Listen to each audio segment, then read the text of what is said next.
que es lo importante. Y bueno, ya cumpliendo con la última sesión que teníamos programada en este cuatrimestre para la parte de legislación y viendo a ver si alguno de los chicos nos va a acompañar el día de hoy. Profe, yo tengo una pregunta de los ejercicios que nos dejó, que nos dio de clase práctica. Sí. Sobre el ejercicio que habla sobre la mujer que está embarazada. Ajá. Porque dice que ella renuncia inmediatamente, ¿verdad? Pero se supone que cuando uno renuncia tiene que ser los 15 días de preaviso, o si no, tiene que llegar a un acuerdo común con el empleador, pero el ejercicio no dice nada, que si se llegó a un acuerdo o no. Sí. Entonces, en ese caso, mi pregunta era que esos 15 días se le deducen de las vacaciones. O el empleador se puede poner a decir de que como no los hizo, no le va a pagar nada. Y lo va a poner en abandono. Mire, en último caso, cuando las renuncias son inmediatas, ya desde el momento que el trabajador pone en conocimiento a su empleador sobre el mismo y no va a laborar los 15 días, se va a hacer los cálculos de toda su liquidación en base a, o tomando como referencia último ese día. ¿Qué quiere decir? De que desde el momento que el trabajador no quiere hacer uso de su derecho porque la ley se lo da, automáticamente no labora los 15 días, pero pierde su indemnización del 45. ¿Ya? Es lo único. Pero las vacaciones y el aguinaldo, como lo conocemos todos, de conformidad al artículo 42 del Código del Trabajo, cualquiera que sea la causa de finalización de la relación laboral, es una obligación que su empleador siempre se lo pague, aunque sea despido justificado, injustificado, renuncia inmediata o renuncia con preaviso, siempre se le tiene que pagar. Lo que ella pierde, la trabajadora, es la indemnización del 45. Indemnización. Ah, bueno, pues ok. Así es, ese es el único, digamos. Ya de ahí el resto de prestaciones, ya saben que para reintegro opera dentro de los 30 días después de finalizar la relación de trabajo. En último caso, no creo que vaya a hacer uso, tampoco las trabajadoras en este caso, porque si ella renuncia de manera voluntaria, entonces el empleador no ha incurrido en ninguna legalidad, por tanto, no prospera una demanda por acción de reintegro. Lo único perfecto. Y lo único, pues, para complementar eso, de que tomar en cuenta de que la trabajadora al momento que va a ir a retirar la parte de la liquidación, lo que le corresponda, si tiene salarios pendientes, al momento de la renuncia u otras prestaciones adicionales a vacaciones y aguinaldo, tiene el término máximo de 1 año para poderlo reclamar en caso que el empleador no se los pague dentro de los 10 días, ¿verdad? De terminada la relación de trabajo. Entonces, tiene un año de conformidad al 260 del Código del Trabajo para poder reclamar ese derecho. Si se pasa del año, ya pierde todo, aunque sea vacaciones, 13º mes, que son, digamos, las irrenunciables, esas igual las pierdes si no las reclamas dentro de ese año calendario, ¿ves? Ok. Perfecto. Perfecto. ¿Otra duda? No, solamente porque, por ejemplo, el IR es conforme a la tabla anual que está en el Código Tributario, ¿verdad? Sí. La que tienen ustedes está como en el 24-23 de la Ley de Concertación Tributaria. En la Ley 822, ahí está la tabla progresiva. Me imagino que ustedes ya la manejan, porque si bien es cierto, yo no les di una explicación de cómo hacerlo, porque sé que la mayoría son de contabilidad y sé que lo manejan. Tampoco nadie me lo ha consultado ni me lo ha dicho, ¿verdad? Profesora, y en los ejercicios que usted nos pide lo de las retenciones de ley, y no lo calculamos, ¿verdad? No es necesario. Es más, yo les puse eso para ver si ustedes que tanto ya iban adelantado en otras asignaturas, que ya vieron todas esas retenciones y las puedan hacer sin problema, aunque no es obligación que lo hagan, porque recuerde que nosotros las vimos sin retenciones de ley. Ya, la parte de los cálculos de liquidación, pero es sencillo porque ya ustedes saben cuáles son las prestaciones afectas de retención. Vas a proteger la indemnización del 45 y vas a proteger el aguinaldo. El resto de prestaciones está sujetas a retenciones, aplicas el 7% de retención de laboral y después ya sobre ese monto que te da digamos, de liquidación, el subtotal, o neto, por decirlo así, ya usted comienza a aplicar las retenciones, pues, de INS y de IR correspondientes. Sí. Ya puedes, si vas a hacer uso de la tabla, pues hacer uso de la tabla progresiva, está en el artículo 24 de la ley 821.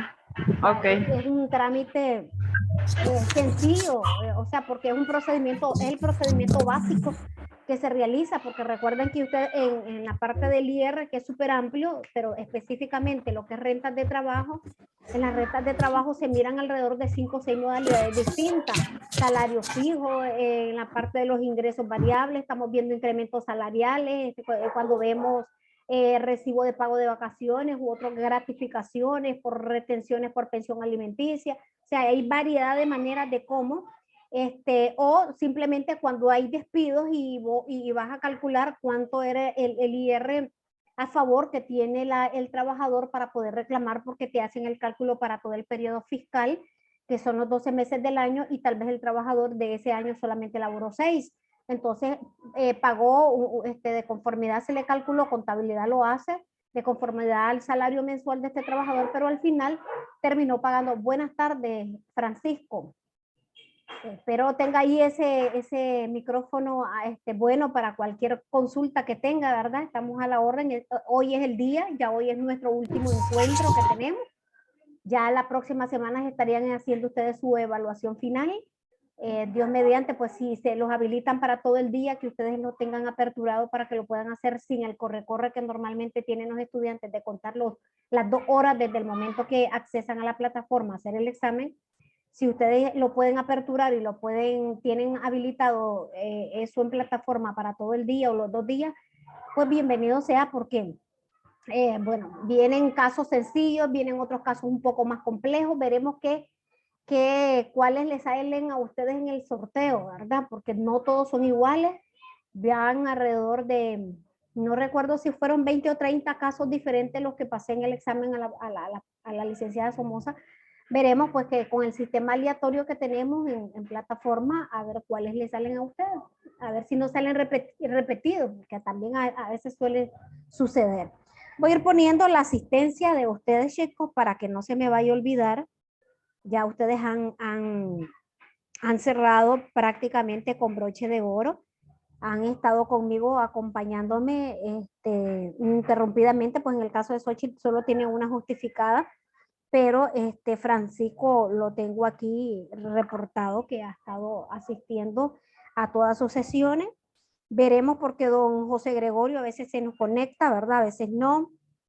Y don José Rubio, pues últimamente se nos ha estado conectando. Veremos a ver si nos acompaña el día de hoy. Francisco, ¿tienes alguna duda sobre los cálculos? Hoy es el momento para poderles aclarar cualquier dudita de cálculo que tengan. No, profe, creo que en la cuestión de los cálculos, pues Todo está bien. estamos bien, estamos bien. Excelente. Espero que no me toque uno difícil. Esperemos que no, porque ahí vienen No, casitos que son bastante fíjese que no sencillos. importa lo difícil. Ojalá que sea como usted dice, sí, que no midan el tiempo. Dios quiera, pero yo creo que por lo menos muchachos, yo les compartía en su momento cuando les hacía esa consulta, porque de previo yo les decía, para así hablar con la coordinadora y ver la posibilidad de que ustedes tengan mayor tiempo, pero no sé si fue Xochitl o la otra muchacha que ya tiene rato de no conectarse, no sé si era Ana o Jennifer, una de ellas que se me había conectado en su momento, porque al inicio se me conectaba Jennifer, se conectaba Yerixa, y Ana, ahorita solo he quedado con Xochitl, nada más que se nos ha conectado en todas las sesiones. Pero me decían que ustedes en ciencias económicas los exámenes así de cálculos se los dejan abiertos, porque lo que es los estudiantes de derecho, aun cuando es la parte de derecho laboral 1, que vienen todos estos cálculos de liquidación, o tributario 2, que también son puros cálculos de impuestos, son las mismas 2 horas que le habilitan en la plataforma desde el momento que activan el examen y comienzan a hacerlo, tienen el mismo tiempo de cualquier examen teórico. Pues. No Fíjese sé. que, disculpe, profe, al menos pues yo llevo contabilidad y fíjese que en la de contabilidad 3 en el examen anterior lo ¿Sí? dejaron habilitado así es sin tiempo el examen. Uh-huh. Ya me entiendes, sí, y pues yo creo que ya es coordinación entre las Sí. partes, supongo. Sí, mire, yo voy a consultarlo. Mañana mismo, Dios mediante, lo voy a consultar con la licenciada Somoza para ver si cómo le van a habilitar a ustedes, porque son alrededor de dos ejercicios los que me tienen que realizar ustedes en digamos ahí Si no me equivoco son 10, porque yo creo que a ustedes les puse el valor de 20 cada ejercicio. Si no me equivoco son 2 los que les tienen que salir para el periodo de tiempo. Pero voy a consultar si ustedes les van a dar el tiempo libre o se los van a limitar. En caso de que les vayan a limitar, porque no es una asignatura meramente bueno, no de cálculo, de ciencias económicas, porque básicamente es una asignatura digamos, de la Facultad de Derecho, pero que ustedes están dentro de su pénsul. Voy a ver de qué manera por lo menos les amplían el mayor tiempo posible a ustedes para que lo puedan hacer sin problema.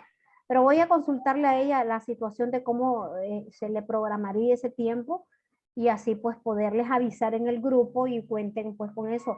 Lo hago por ustedes, que son los que han estado de manera responsable asistiendo a sus clases sincrónicas, aunque de forma indirecta salgan beneficiados el resto que poco se ha interesado, ¿verdad? Pero igual, de modo, ya cada quien se hace responsable, ya les había dicho eso también más de una vez, pero hablaría por ustedes para preguntar la posibilidad pues, de que se les deje a ustedes también ahí habilitados para que tengan el tiempo suficiente y puedan hacerlo, porque puede ser que les salga algún caso de análisis que no tengan que calcular. En ese particular deben de ser también cuidadosos, muchachos, de que hay algunos casos que es meramente análisis, que con todas las clases que hemos tenido de explicación, porque hay unos que a veces me preguntan cosas que como no se conectan a estas clases sincrónicas, son cosas que las vimos y las desarrollamos e inclusive ustedes participaron, hicieron preguntas cuando nos tocaba pues desarrollarlo cada domingo. Entonces, ¿por qué? Porque como no se conectan y no leen tampoco el material o no han escuchado los videos explicativos, entonces están en cero. Ojalá y no les pase en el examen porque hay varios casos que no son de cálculo, son de mero análisis, que ustedes tienen que revisar bien, leer bien, por eso les aconsejo, aparte de tener su calculadora a mano, tengan el código del trabajo a mano, porque si les sale un caso de eso, no se, lean bien lo que se le dice del caso, nosotros le decimos la relación de hechos, que es básicamente la teoría del caso, y ustedes van a leer si necesitan calcular o no, porque a veces no se requiere cálculo. Basta con la respuesta y ustedes me den el fundamento de conformidad al código del trabajo. Y es lo mismo que hemos estado platicando en cada sesión clase. Y hay quienes me dan la respuesta y se ponen a hacer los ejercicios y no es necesario hacer los ejercicios. Si les sale algún caso de figura de prescripción, ustedes solamente van a alegar el artículo de las prescripciones.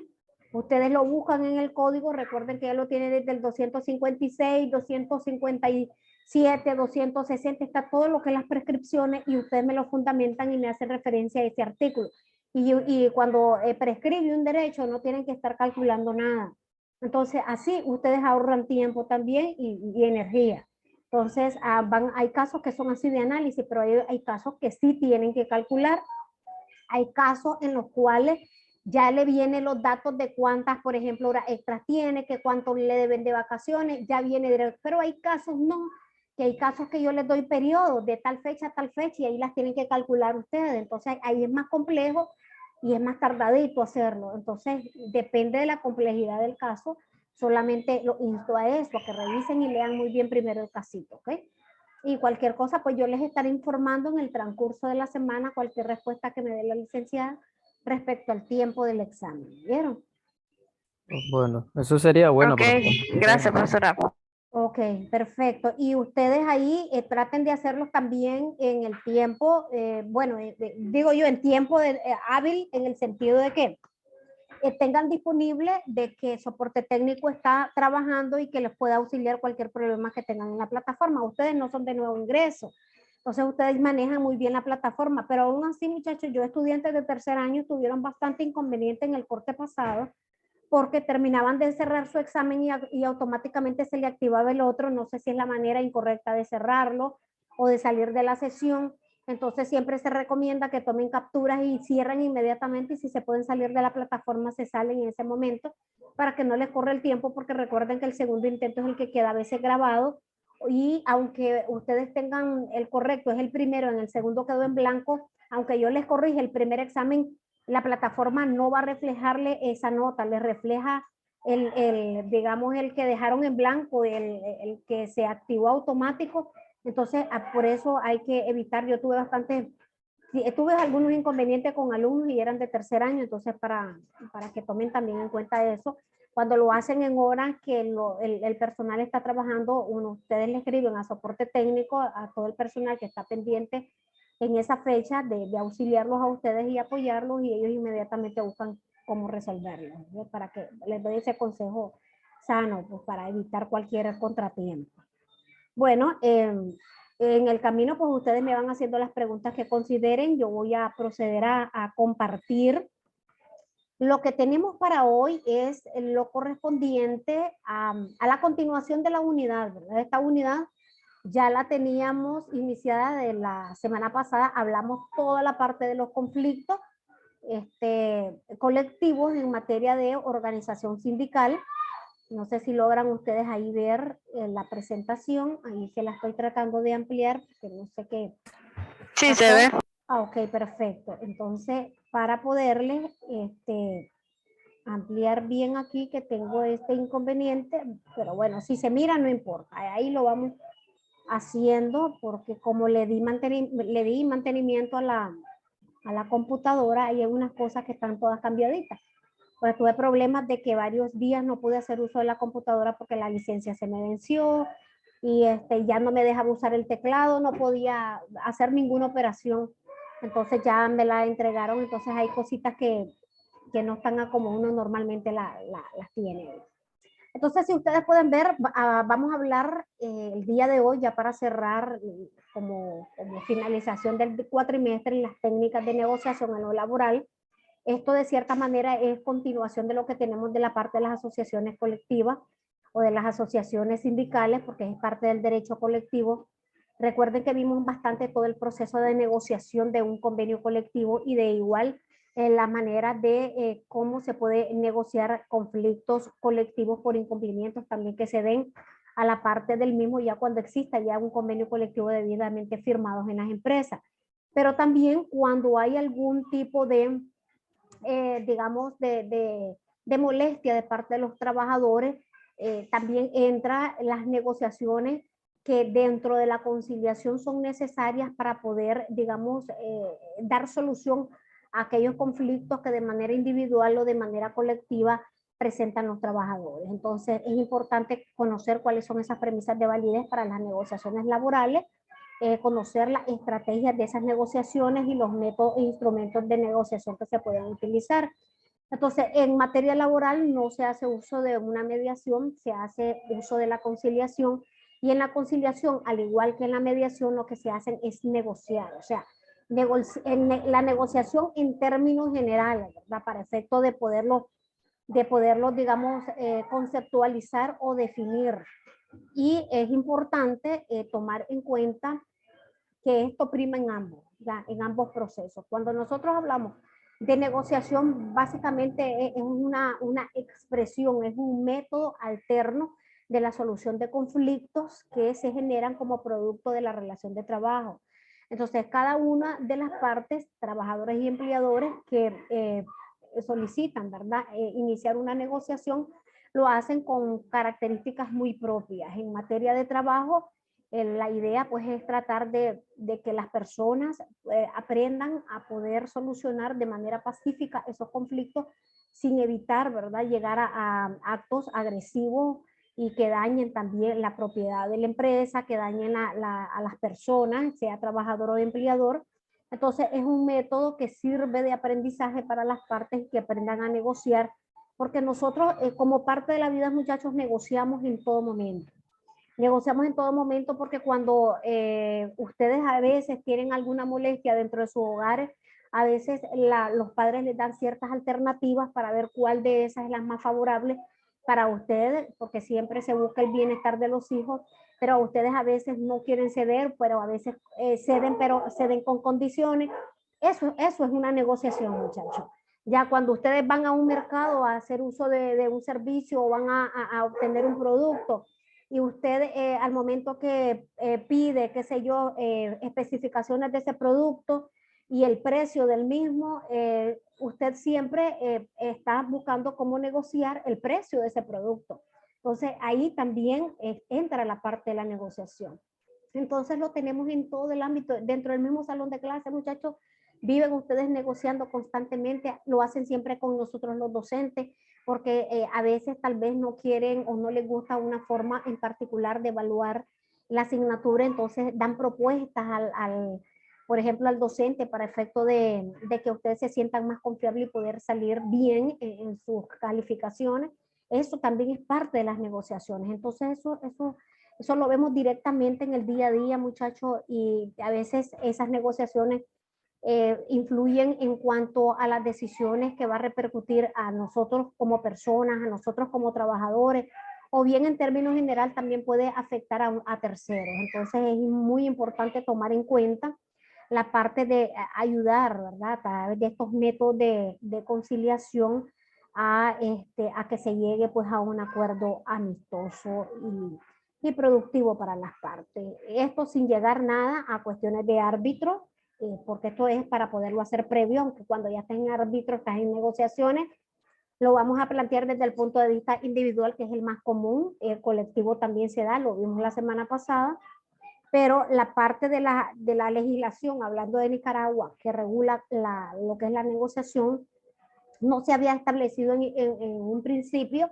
cuando entró en vigencia lo que es el Código del Trabajo en 1945. Entonces, hasta posterior, porque se incluyó dentro de otra ley, digamos, particular o principal, la parte de poder no conciliar, sino mediar o negociar, que al final también es otro método alternativo. Entonces, se dispuso a través ya de formas posteriores de 1900, en 1996, que fueron las últimas reformas, pero previo a eso, 1961, ahí ya se comenzaron a incorporar en las leyes laborales la parte de, como característica, ¿verdad?, de la solución a los conflictos, la parte de las negociaciones y validar aquellos acuerdos que resultan de la misma. Entonces, estos efectivamente es cuando ya comenzamos a hablar y ya cuando se incorpora al ordenamiento jurídico nicaragüense y bueno, y se reguló pues por primera vez ya de manera ya formal en nuestro código de 1945, pero básicamente hacía referencia como dos articulados, que era como el 302, el 303 del código, la parte, digamos, ilustrativa de un decreto en materia de negociaciones, y posterior a eso, pues las reformas del mismo código, que fue la ley 63 en ese momento, que fue de 1977 y así sucesivamente, se han venido incorporando en todos los proyectos de reformas las negociaciones. Entonces, el objetivo básicamente es poder identificar cuáles son esas técnicas las cuales podemos hacer uso, las partes que van a entrar a una negociación, para que de forma efectiva, rápida, expedita, ¿verdad? Y estamos hablando rápida porque sin que canse a las partes, sin que también, digamos, signifique inversión cuantitativa de dinero para las partes. El alargar un proceso de negociación también eso implica pérdidas económicas para las partes. Entonces, lo que se trata es buscar una muy buena negociación laboral para que las partes que están en litis puedan quedar satisfechas de los mismos. Dentro de la parte introductoria era básicamente lo que estábamos diciendo, que para poder crear esa cultura de paz es importante inyectar y poder instruir desde esta etapa de la educación superior que ustedes en la que se encuentran ahorita, de instar sobre la utilidad y la importancia de poder siempre estar negociando previo a llegar a un pleito en la vía jurisdiccional. Entonces, siempre es importante y es noble ceder en algunas cosas sin que esto también cause, digamos, afectación a tus intereses. Entonces, es importante que ustedes comiencen a poner en prácticas en todos los ámbitos de la vida esos métodos de negociación, porque no solamente en el Código del Trabajo se hace referencia en la Ley 290, que es la Ley de Organización, Competencia y Procedimiento del Poder Ejecutivo, en donde se reconocen cada una de las funciones y las distribuciones de los ministerios de Estado o las instituciones públicas. Ahí específicamente se reconocen las competencias del Ministerio del Trabajo, y una de las tantas que se les reconoce en esta ley es el intervenir en la solución de conflictos laborales a través de la negociación. La conciliación hace referencia a la parte de las mesas de arbitraje o cualquier otro procedimiento que se establezca en la ley, en este caso pues en el Código del Trabajo. Y el órgano, en este caso el Ministerio del Trabajo, a través de sus funcionarios sirven de cierta manera como intermediario para poder facilitar esa negociación y fomentar esa armonía. Entonces, hablando un poco ya sobre lo que son las premisas de validez de la negociación, ustedes pueden hacer preguntas, muchachos, cuando consideren a bien. Yo estoy hablando, estoy desarrollándoles o dándoles el resumen del tema que tenemos para esta última sesión, pero ustedes si tienen alguna duda o quieren tener alguna participación, ustedes como siempre tienen la libertad de hacerlo en cualquier momento, ¿bien?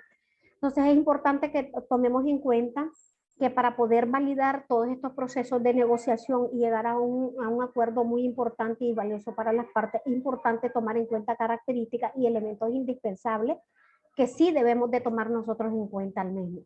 En primer lugar, aquí yo les hice referencia a 4 que son los que deben de resaltar siempre, que es la parte de la voluntad. ¿A qué se refiere la voluntad como característica de premisas de validez de una negociación laboral?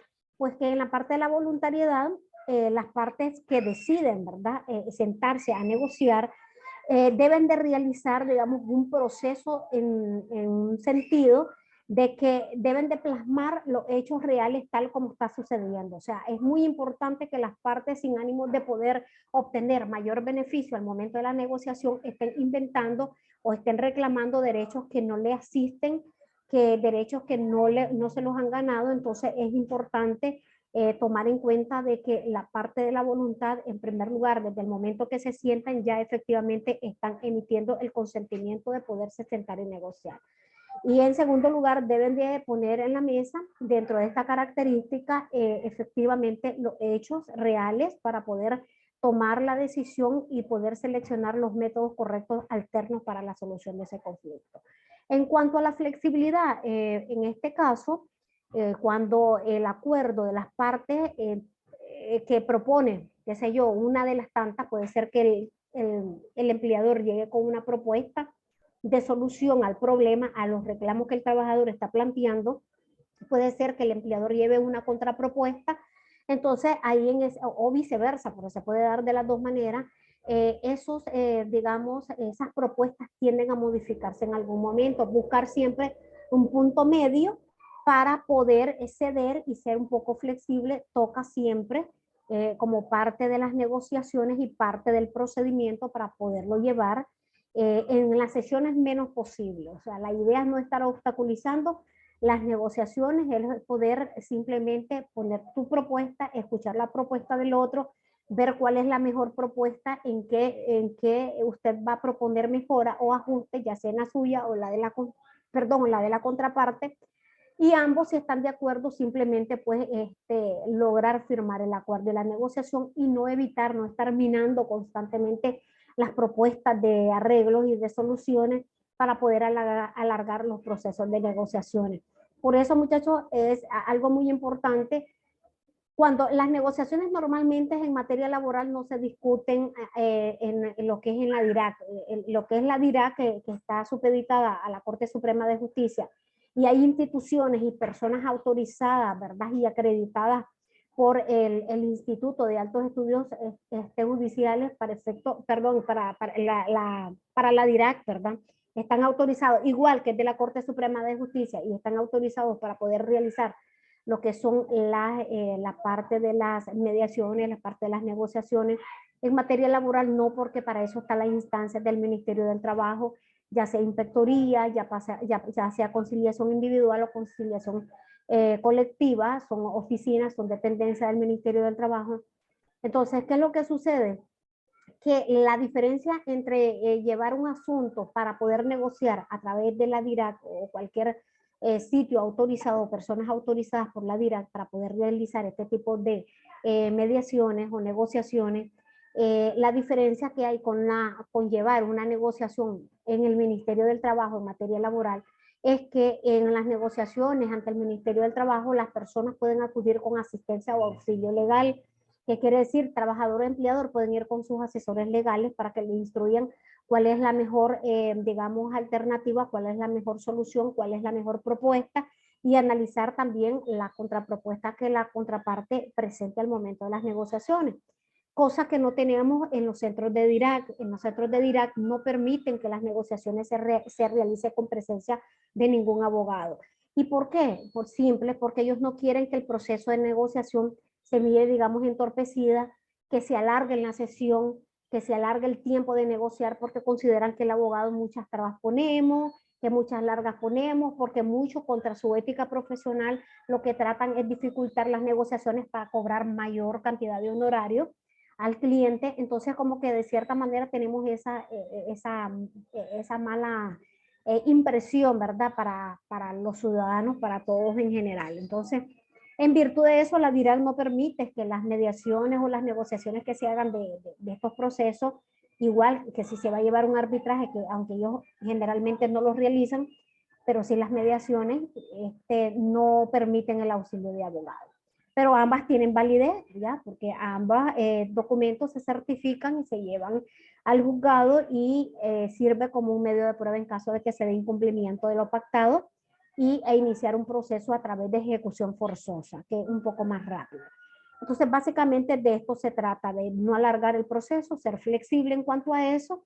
En cuanto a la confidencialidad, es importante tomar en cuenta que todo lo que se vaya a discutir al momento de la negociación por parte de los trabajadores, por parte de los empleadores, debe de quedar ahí. O sea, que toda la información que se ventile y se discute es confidencial y no pueden salir a divulgarlas, ni mucho menos a darlo a conocer a ningún medio de comunicación, de ninguno, ¿verdad? Ni escrito ni verbal. ¿Por qué? Porque efectivamente hay otras leyes que protegen a esta persona que es agredida públicamente, dando a conocer estas informaciones y pueden abrir cualquier proceso. Entonces, ante todo, se les aconseja cuando se inicia el proceso de conciliación que todo lo que se diga y esa digamos, confidencialidad o ese sigilo también va para el funcionario, ese tercero imparcial que está dentro de las negociaciones. Entonces, el funcionario del Ministerio del Trabajo también dentro de sus obligaciones está el guardar el debido sigilo de la información,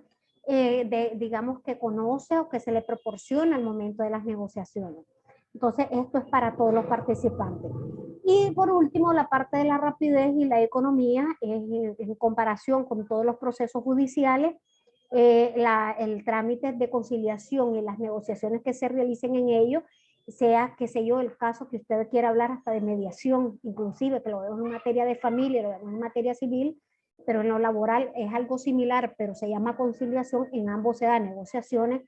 Es importante que se haga con la mayor rapidez posible por economía procesal y para efecto de que sea, qué sé yo, más barato, por decirlo así, ya en la solución del conflicto.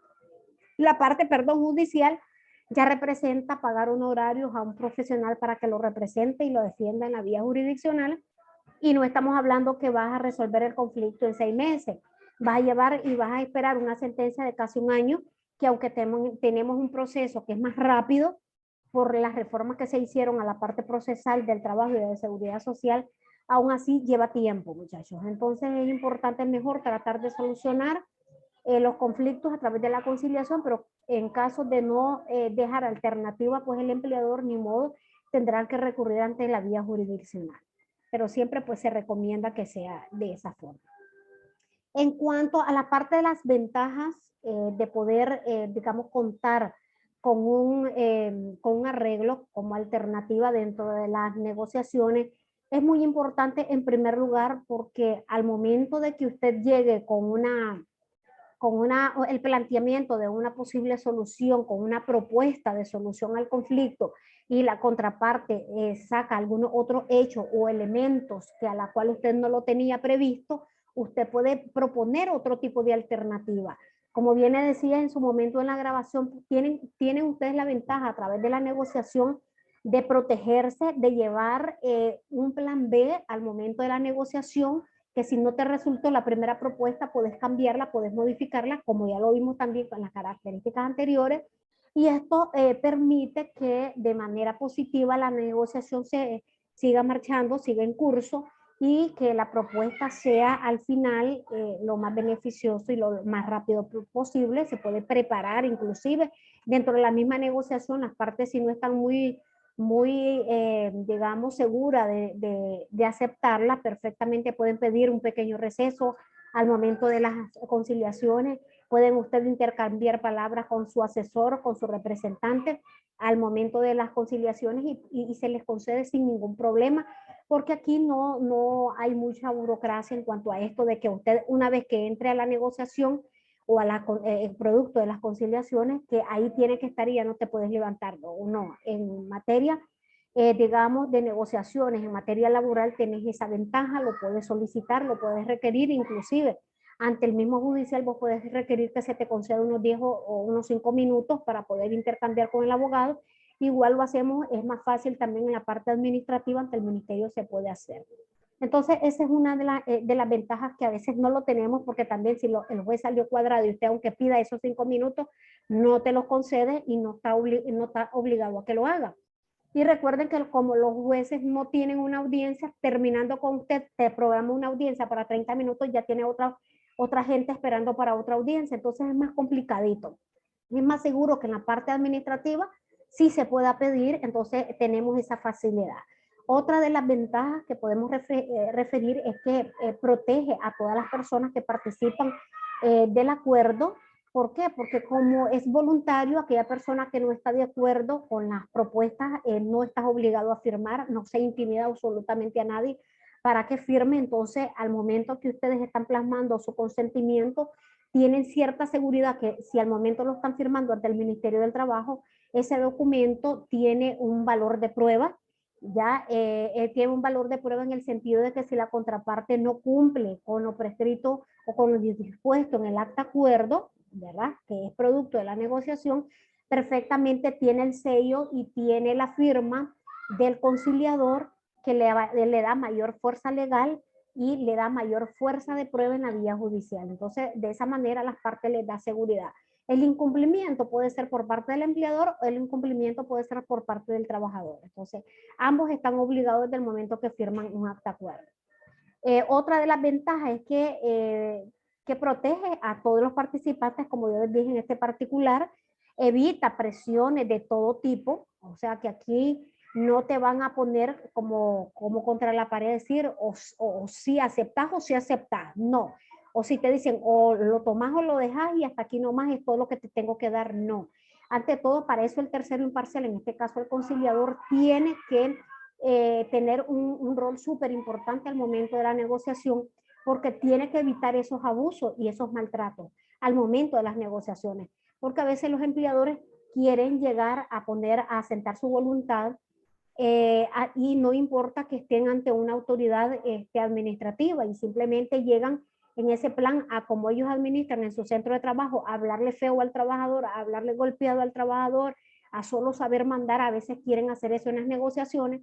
Entonces, el conciliador tiene que evitar que se dé esas situaciones y ubicar, ¿verdad?, al empleador de que están en un proceso de conciliación, que están negociando para llegar a una solución pacífica, que en igualdad de condiciones está el trabajador y el empleador en cuanto al respeto que se merecen como personas y que se tome en cuenta la posición y que al trabajador no se le puede intimidar o no se le puede obligar para firmar un acuerdo. Que en caso en último, al final, si nos ponemos a analizar, el que se encuentra en mayor desventaja es el empleador, porque si el empleador no cede y se pone en este plan, al final se instruye al conciliador de no continuar con la negociación, se levanta el acta de no acuerdo y comienza el proceso en la vía judicial.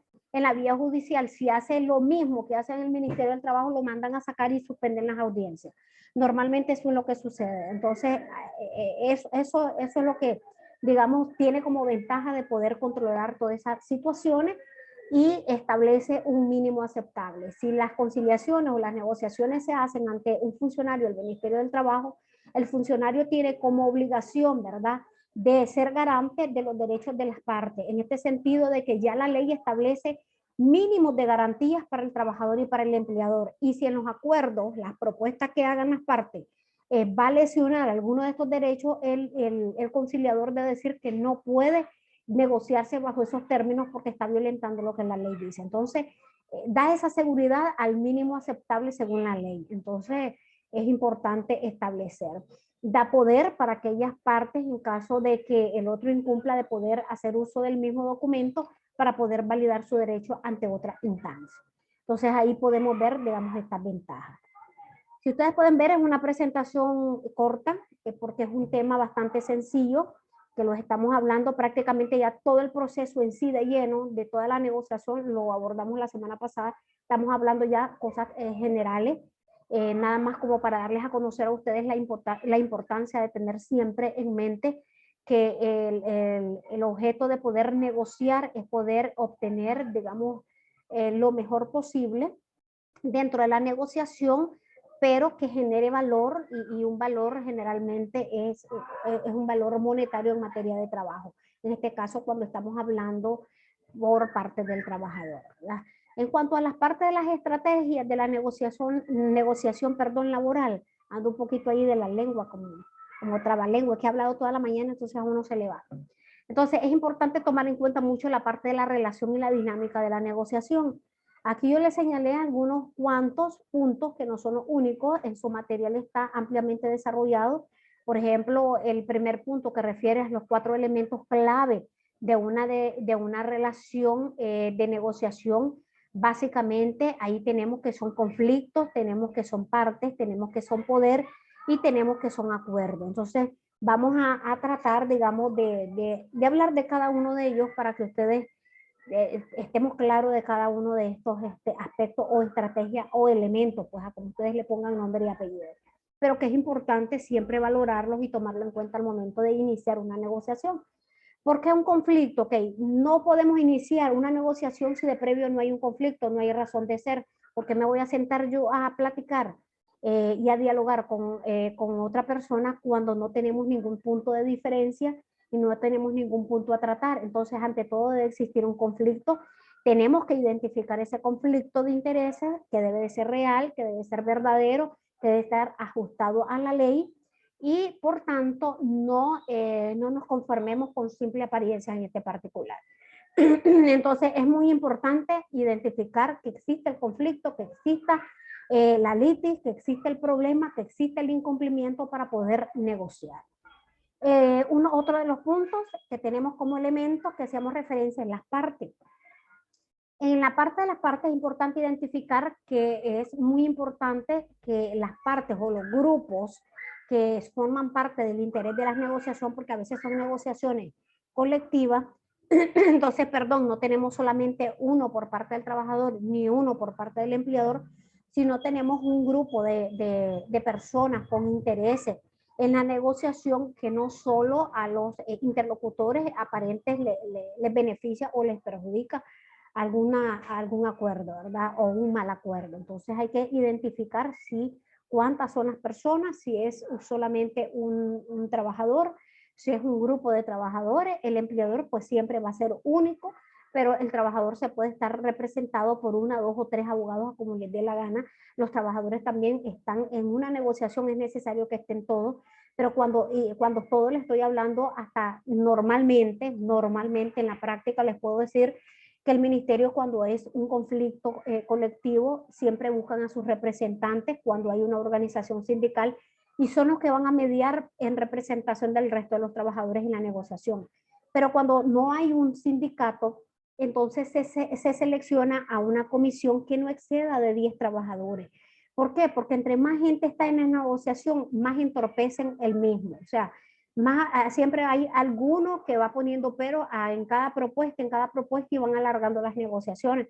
Entonces no siempre es sano estar con una negociación con tantas personas.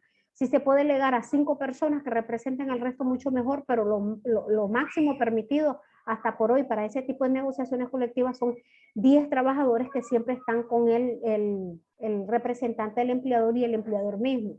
Entonces es importante para efecto también de resguardar resguardar los derechos de las partes en este particular, valga la redundancia.